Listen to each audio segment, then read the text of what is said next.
Comedian, God, you guys are going to look at her, you're going to say, holy shit, I wish I was her. Okay? I kid you not. This woman has made me laugh more nights than I've been alive. I could do the math on that one.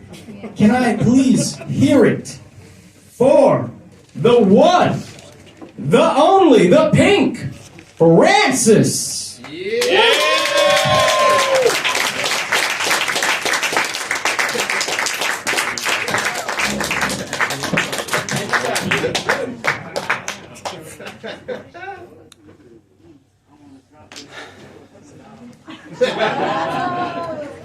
How y'all doing tonight? Ready? No offense, but it's a lot of white people up in here tonight. I feel like I'm in a Snow White fairy tale. Okay. Too bad I told my daughters to leave. Y'all, let me tell y'all something. I done fell damn in love. Woo! I fell so damn in love, I forgot my material. I forgot what I was going to say up here, but just put it this way, when I leave this stage, I got some business to take care of. Okay. Yeah, I have this brother, right? His name is Eddie.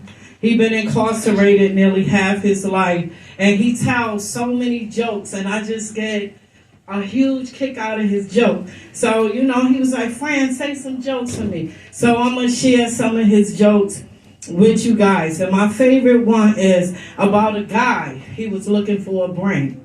So he told this guy, go give me a brain and I'll give you $1 million. So the guy said, okay. So he went and found a rocket scientist, somebody that studied the stars, the moon, the sky, etc., etc. So he brought it back to the guy. And the guy was like, here you go. Here go the brain. He said, I'm sorry, I can't give you $1 million. I can't use this brain. So he said, okay, I don't get it. I just don't get it, man. This is a guy who studied the planets, then you ain't going to give me that $1 million? So he said, no, go out and get me a brain. So he went out and got a brain, cut the head of the brain out of a mathematician. These his jokes, if it's corny, it's not mine. I'm just sharing. So he went and cut out the brain of a mathematician, someone who studies numbers. Y'all know how this shit go. But anyway, yeah, so he brought it back to the guy. And the guy was like, man, I still can't use this brain. Go get me another brain. So he like, damn, I just don't get this shit, man. I bring you the brain of a man that studied the stars, studied the moon, a mathematician, you can't use the brain. So the guy got mad and he saw a junkie sitting on the street. So he cut out the brain of a junkie. So he brought it back to the man, and the man wrote him a check for $1 million. He was like, man, I don't get it. I bring you a brain of a man who studied the moon, the stars, the sky, and you won't give me the $1 million, then I bring you a brain of a mathematician. And he was like, I just don't get it. Why you gonna give me $1 million? He said, because this is the brain that never been used. Okay? Yeah? And okay, I'm gonna say one more. I'm gonna say one more before I get into the goodness, get into my shit. Okay? This one I really, really got a kick of. Well, maybe I'll do two of them. This one I got a kick of. It was this man.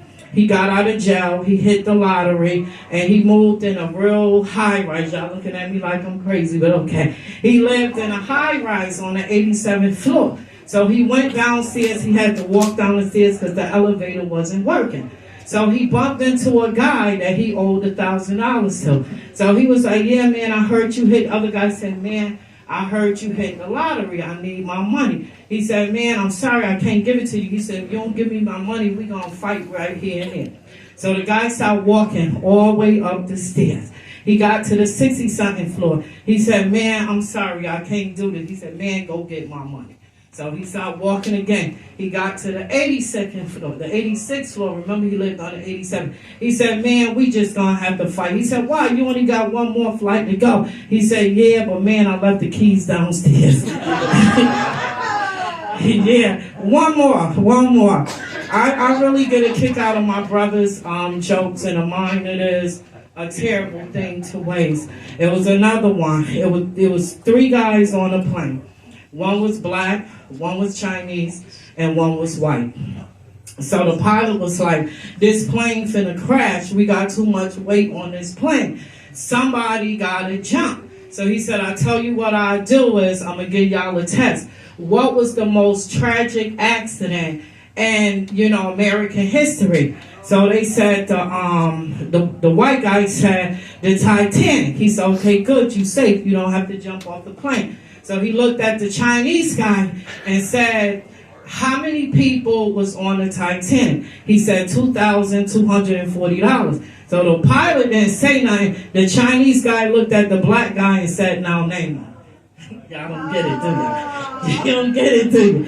But that's it. You guys, I went to a Dion Cole concert a couple of weeks ago. And I don't know, do y'all know who Dion Cole is?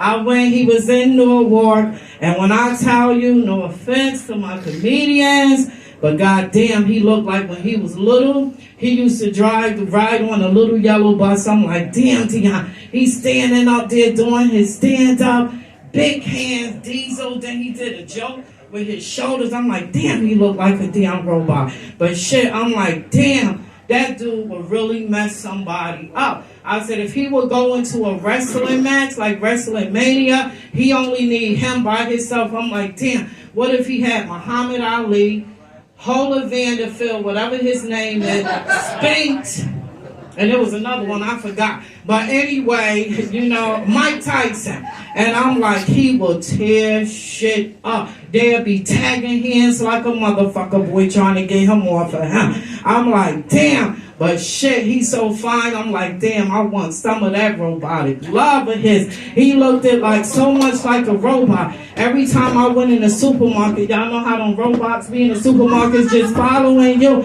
Man, I gotta appear in court next week for indecent exposure. They barred me from ShopRite, Super Stop and Shop, all of them. So I started going into the bodega.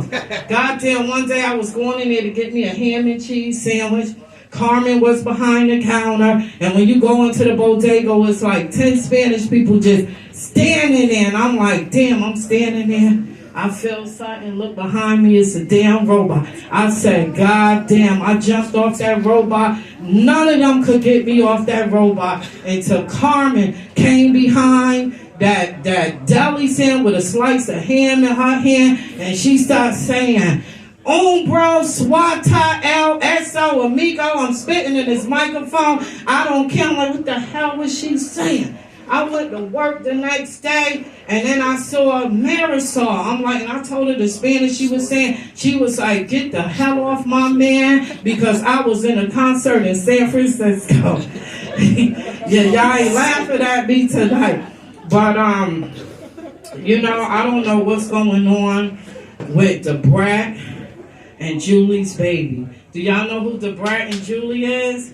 Y'all know who Da Brat is? She worked for Ricky Smiley. But anyway, they had a baby like a year ago. And every time I see this damn baby is still in a onesie, a sleeper, a bed, I'm like, when the hell this baby gonna damn grow up? I'm like, damn, these babies in the new millennium, they something else. But I never seen nothing like that. I don't care. That baby, I seen it today. I'm on YouTube. That baby still in a damn sleeper. But these babies today, oh my God, they come out of the womb walking, just walking, skipping and hopping. The doctor be chasing them all over the birth room trying to get his weight. In my day, we would walk by the nursery or whatever. The nursery would be full, and he finna take me off stage.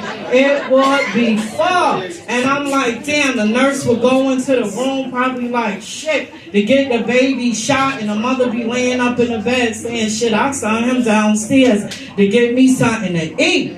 And that's it, that's my time. Okay, I'm out.